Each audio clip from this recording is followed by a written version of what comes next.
Hello friends. இன்றைக்கி என்ன என்ன சமையல் பண்ணலான்னு பார்க்கும்போது சரி இன்னைக்கு எல்லாருக்கும் ஒரே சளி தொண்டை வலின்றாங்க.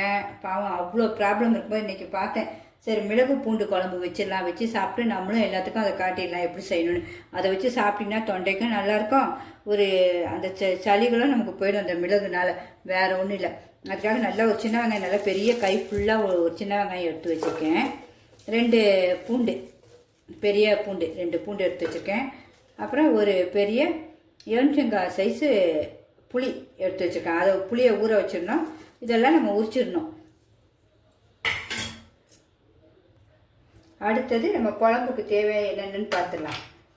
மிளகு இந்த ஸ்பூனுக்கு 2 எடுத்து வச்சுருக்கேன் மிளகு கரெக்டாக உங்களுக்கு. அந்த நம்ம புளி சைஸ்க்கு. இதுக்கு தனியா வந்து ஒரே ஒரு ஸ்பூன் உங்களுக்கு தனியா. அரிசி சும்மா கையில் 2 அரிசி எடுத்து வச்சுக்கோங்க வறுக்கிறதுக்கு.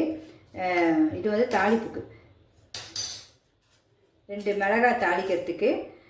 பெருங்காயம் 4 நம்ம குழம்புல அப்படியே போட்டுடணும். ரொம்ப நல்லாயிருக்கும். தூளோட காயந்தான் ரொம்ப நல்லது, வாசனையும் நல்லாயிருக்கும். அப்புறம் கடுகும் வெந்தயமும் தாளிக்கிறதுக்கு. கருவேப்பிலை நல்லா ஒரு கொத்து உங்களுக்கு கருவேப்பிலை.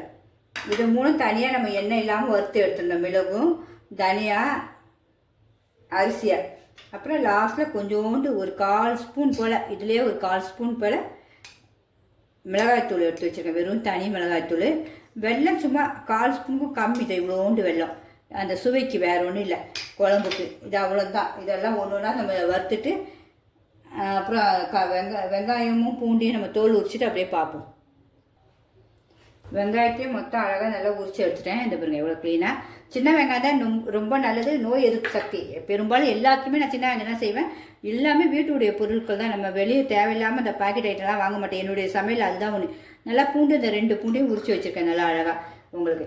புளியும் நல்லா கரைச்சி வச்சுருக்கேன் பாருங்கள் திக்கா. அவ்வளோதான். இனிமேல் நம்ம போய் இந்த குழம்புக்கு இந்த மிளகை போய் வறுத்துருவோம். ஃபஸ்ட்டு வறுத்துட்டு குழம்பு கூட்டுவோம். ஸ்டவ் பற்ற வச்சுருவோம். உப்பு தேவைக்கேற்ப நம்ம போட்டுக்கலாம். சட்டி காயிட்டோம். சட்டி காய்ஞ்சிருச்சு.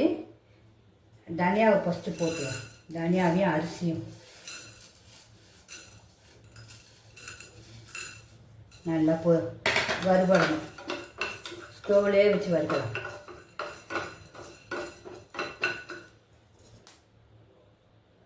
நல்லா கலர் மாறிடுச்சு.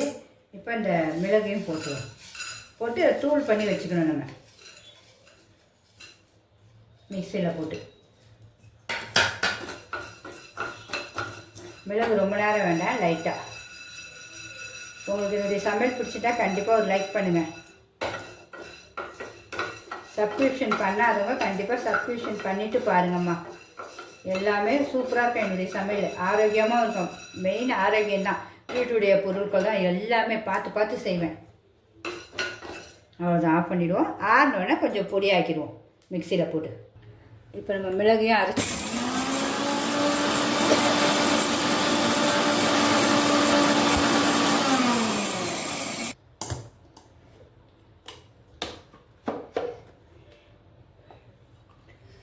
அரைச்சாச்சு நல்லா. இனிமேல் நம்ம குழம்பு கூட்டிடுவோம். இனிமேல் ஸ்டவ் பற்ற வச்சுருவோம். இது வந்து சட்டியில் செஞ்சாலும் குழம்பு டேஸ்ட்டாக. சட்டியில் தான் வைக்க போகிறோம். கொஞ்சம் குழம்புனா கூட அவ்வளோ டேஸ்ட்டாக இருக்கும். கெட்டும் போகாது. ஒரு வாரம் இந்த குழம்பு சட்டிலே இருந்தால். இப்போ நல்லெண்ணெய் தான் ஊற்றினா எலும்புக்கு பலனே, உடம்புக்கும் நல்லது. நல்லெண்ணெய் நல்லா தாராளமாக ஊற்றிக்கிங்க உங்களுக்கு. நான் நல்லா ஒரு இந்த கரண்டிக்கு ஒரு கரண்டி ஊற்றிருப்பேன். அந்த அளவு இருக்கும்.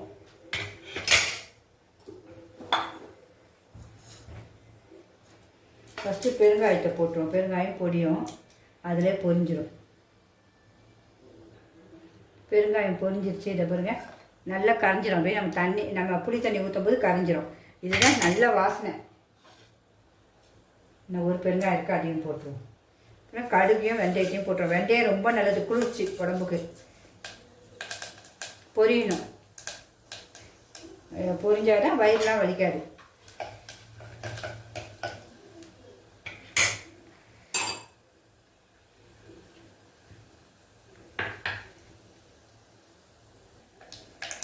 கடுகு நல்லா பொரிய ஆரம்பிச்சிச்சு.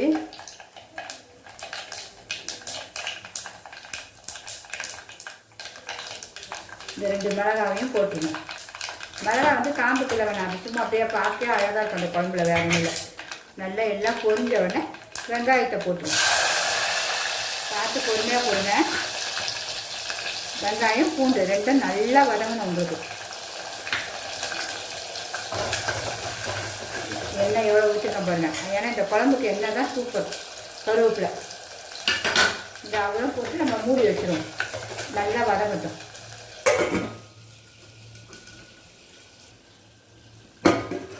இந்த பாருங்க இப்போ நல்லா வாசனை வந்துடுச்சு. எண்ணெயில் வதங்கணும், நல்லா சுண்டணும் உங்களுக்கு. அப்படியே அந்த உங்களுக்கு பார்க்கவே தெரியும் வெங்காயம் சுண்டுறது அவ்வளோ சூப்பராக இருக்கும். இன்னும் கொஞ்ச நேரம் அப்படியே இருக்குது.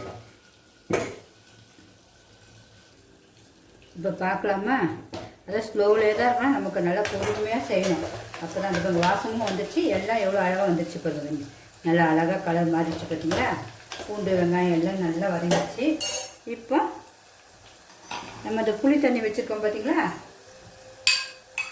அதை இதில் ஊற்றிடுவோம்.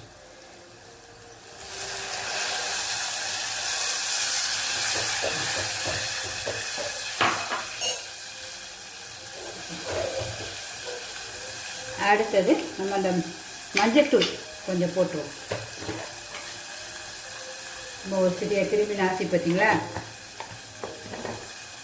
அப்புறம் நம்ம எடுத்து வச்சுக்க கொஞ்சோண்டு மிளகாத்தூள். அந்த சுவைக்காக வேற ஒன்றும் இல்லை, மிளகு தான் ஃபுல்லாக போட போகிறோம். சும்மா அது ஒரு டேஸ்ட்டுக்கு அரைச்சி வச்சுருக்கேன். அந்த மிளகு தூளையும் போட்டுருவோம் தனியாக.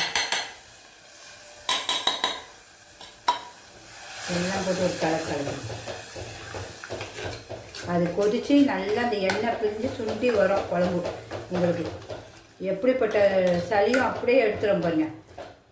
வேண்டான்னு சொல்லுவாங்க, சாப்பாடே பிடிக்கல, எனக்கு சாப்பிடவே பிடிக்கல இந்த சளினாலுவாங்க. ஆனால் இந்த குழம்பு வச்சோடனே அந்த சாப்பாட்டில் தட்டில் இருக்க சாதம் அவ்வளோ எங்கே போகுதுன்னு தெரியாது, அவ்வளோ செகண்டில் காலி ஆகிடும் சாப்பாடு. இவ்வளோண்டு சும்மா ஒரு ஸ்பூன் குழம்புலேயே சாப்பிட்டு முடிச்சிடலாம் நம்ம. இது எத்தனை பேர் சாப்பிடலாம் தெரியுமா இந்த குழம்பு? இன்னும் சுவை ஊட்டுறது உப்பு தான். அந்த உப்பு நம்ம இன்னும் போடலை. உப்பு தேவைக்கேற்ப நான் அது கையில் எடுத்துக்கிட்டேன், எனக்கு அதுதான் கரெக்டான அளவு தெரியும்.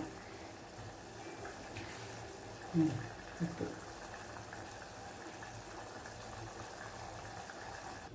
இப்போ ஒரு 5 நிமிஷம் ஆயிடுச்சு. நம்ம குழம்பை பார்ப்போமா? அப்பா பார்க்கவே அவ்வளோ அழகாக இருக்கும் அந்த குழம்பு. உண்மையாகவே அப்படி சும்மா தகதகன்னு மின்னுது பாருங்க. இந்த சுவை அப்படி இருக்குங்க. இதோடைய குழம்பு இப்படி தான் நல்லா சட்டியில் அப்படியே நீங்கள் செஞ்சீங்கன்னா அழகாக கொதிச்சிடும். இல்லை ஒரு 2 நிமிஷம் ஆஃப் பண்ணிட வேண்டியதான். குழம்பையே நீங்கள் பார்க்கணும்ல. அது பாருங்க, அதை ஊற்றி சாப்பிடும்போது என்ன ஒரு டேஸ்ட்டாக இருக்கும். அந்த வெங்காயத்தெல்லாம் பிசைஞ்சு சாப்பிட்டிங்கன்னா அது சொல்லவே முடியாது. நீங்கள் அப்படி சாப்பிட்டு பார்த்தா தான் அது சுவை தெரியும். இப்போ வந்து கொஞ்சம் வெள்ளத்தையும் போட்டோம். இன்றைக்கி மதியானம் சாப்பாடு சூப்பர் சாப்பாடு. எனக்கு அப்பளமும் ஒரு முட்டையும் பொரிச்சு சாப்பிட்டீங்கன்னா அவ்வளோ சூப்பராக இருக்கும். இந்த குழம்புக்கு அப்பளமும் சாப்பாக இருக்கும், முட்டையும் சூப்பராக இருக்கும். ஒரு 2 செகண்டில் இறக்கிடுவோம். இறக்கி டேஸ்ட் பார்த்துருவோம். நம்மளுடைய பூண்டு மிளகு குழம்பு சூப்பராக ரெடி ஆகிடுச்சு பாருங்கள். சூப்பராக எண்ணெய் பிரிஞ்சு வந்துச்சு. இனிமேல் இறக்கிட வேண்டியதான். ஆஃப் பண்ணிவிடுவோமா? இனிமேல் டேஸ்ட்டு பார்த்துடலாம்.